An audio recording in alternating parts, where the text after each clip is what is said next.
Hey, what's up everybody? This is Flashback Toys and Collectibles, and today I'll be opening up a Superman Superpowers figure by McFarlane Toys.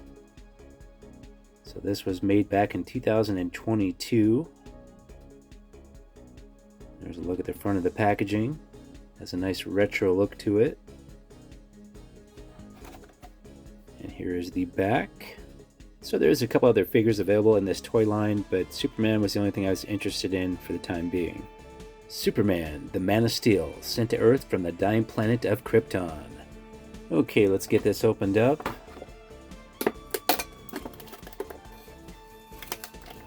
And the reason I'm cutting this off is I'm trying to preserve the artwork. If you try to just tear the bubble off, that ruins the artwork. Now the bubble can be removed. Now I got an inner bubble here.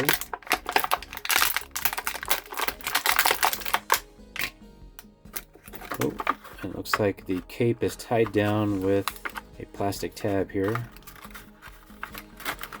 So looks like they put a hole right through the cape. That's always good, huh?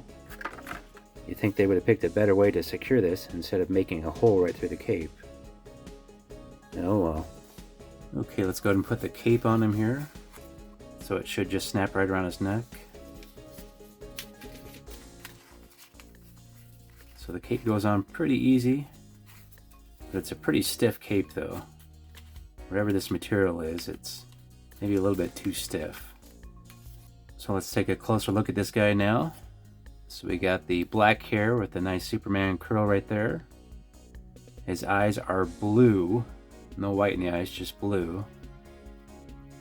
And we have the classic looking Superman logo on the chest with the yellow belt and red boots.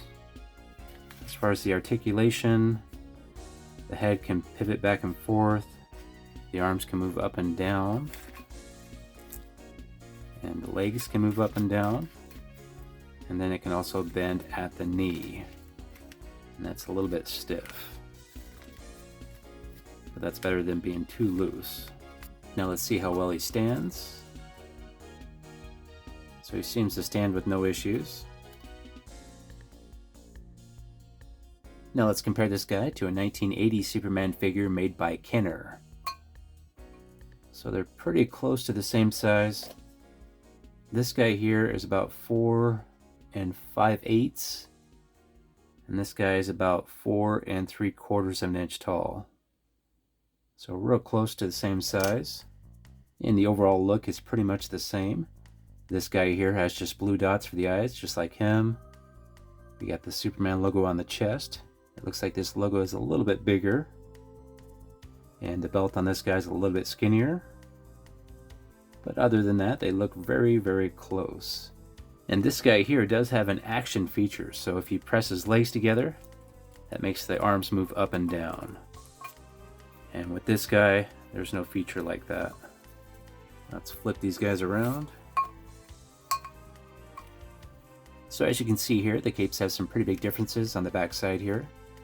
So the symbol on this is quite a bit smaller than this one, and the material on this cape is much softer and way more pliable than this cape here. As far as the sheen of the capes, I'd say the sheen on this looks better, and I would say that the logo on this cape looks better as well. And there's a look at the back of the figures. Again, everything looks pretty close. Now let's compare one more Superman figure.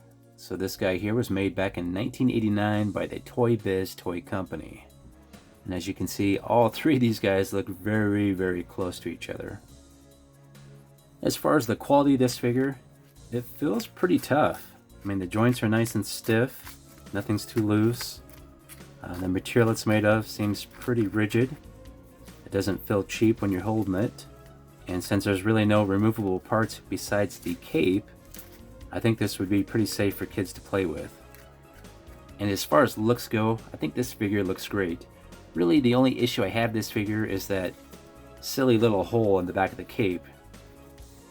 They really should have figured out a better way to pack the cape. So if you're looking for a newer Superman that has a cool retro look to him, this guy might be right for you. Okay, it's now time for me to go. If you like this video, if you could hit that like button and please subscribe. And have yourself a great day, and I'll see you next time.